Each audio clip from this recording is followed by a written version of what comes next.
Judge Frank Caprio leaned forward in his Providence courtroom, looking at the young boy standing before him.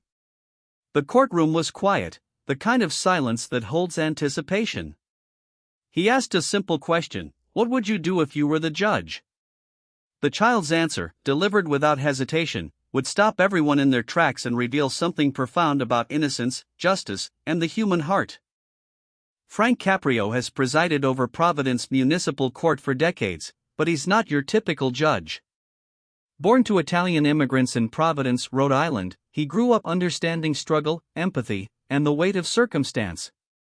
His courtroom became famous not for harsh sentences, but for something rarer: genuine human connection.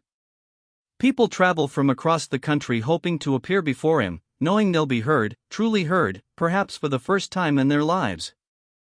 Most municipal courts handle parking tickets and minor infractions with assembly line efficiency. Caprio transformed his courtroom into something else entirely. He asks about people's lives, their families, their struggles. He remembers names and faces.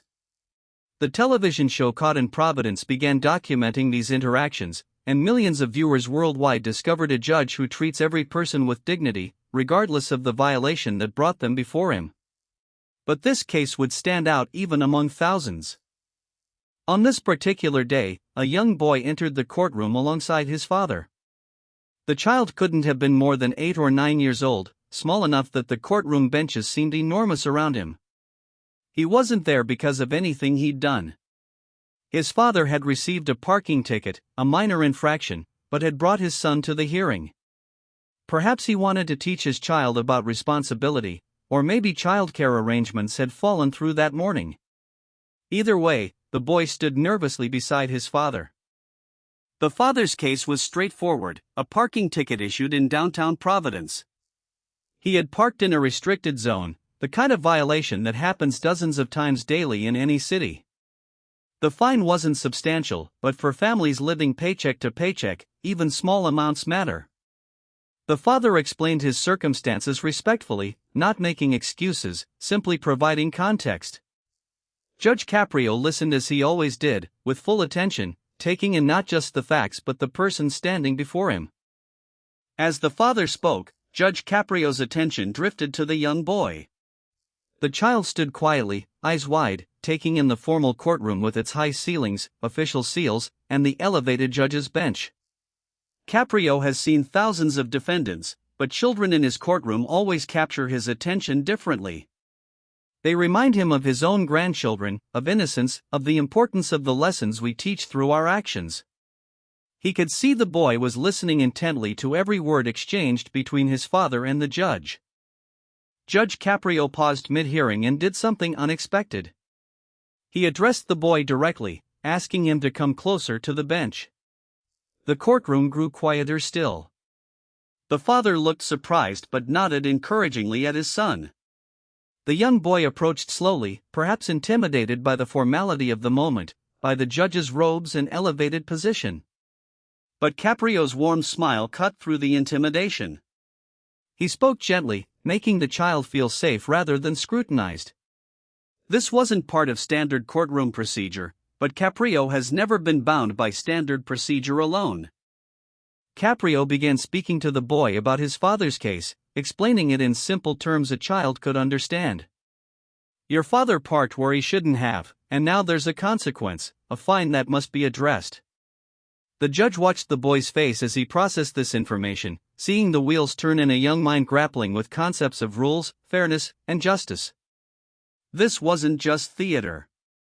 Caprio genuinely values these teaching moments, believing that how we treat people in positions of vulnerability shapes the kind of society we build together. Then came the question that would define the entire interaction. Judge Caprio looked at the young boy and asked him directly, "If you were the judge, what would you do? What punishment would you give your father for this parking violation?" The courtroom seemed to hold its breath. This wasn't a rhetorical question. Caprio genuinely wanted to hear the child's answer, to understand how an innocent mind would approach justice. The boy stood silent for a moment, the weight of the question settling on his small shoulders. Everyone waited. The boy looked up at Judge Caprio, then at his father, then back to the judge. When he finally spoke, his voice was quiet but clear.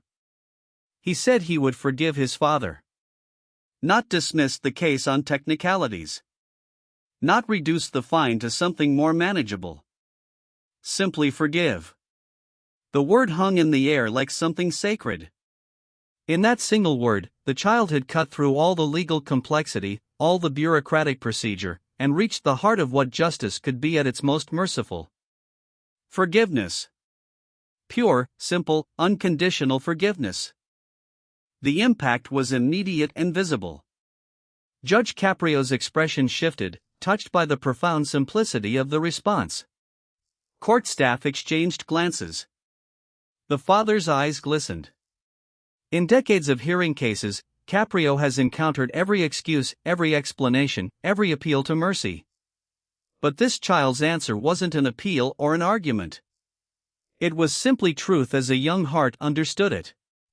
When someone you love makes a mistake, you forgive them.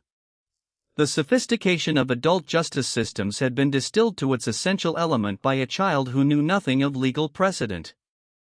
Judge Caprio took a moment before responding, visibly moved by what he'd just heard.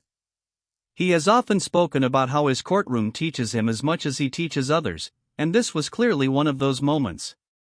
The judge acknowledged the boy's answer, praising not just his compassion but his understanding that justice and mercy aren't opposites but partners.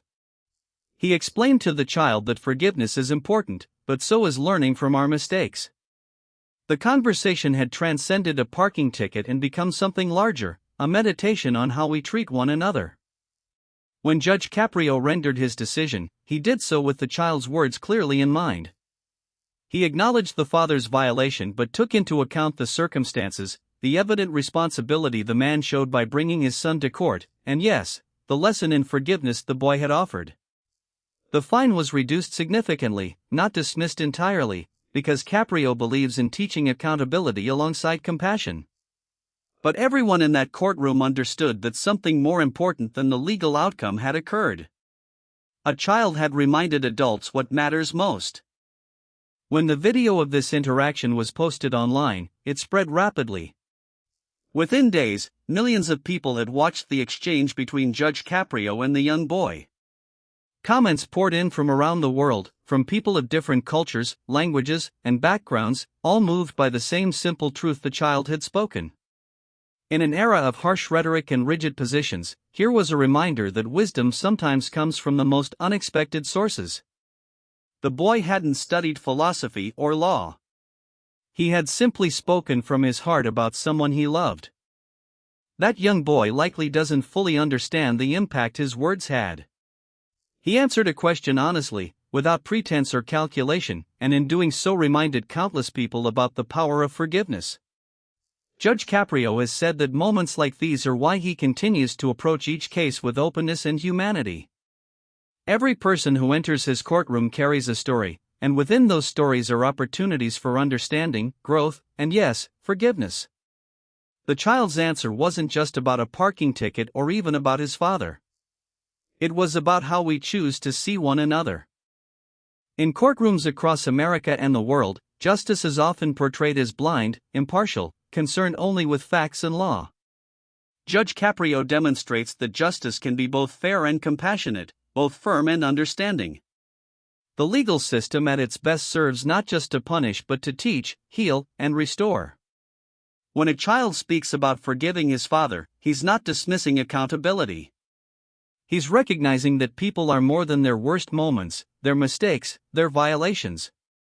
This is the lesson Caprio has been teaching for decades, and why millions are drawn to his courtroom. Sometimes the most profound wisdom comes wrapped in the simplest words.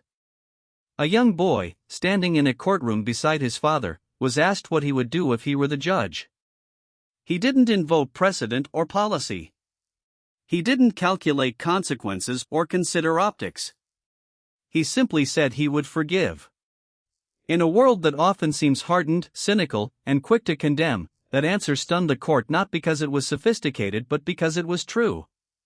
Judge Frank Caprio created the space for that truth to be spoken, and in doing so, reminded us all of the better angels of our nature. That single question, and that child's honest answer, revealed what justice looks like when tempered with love.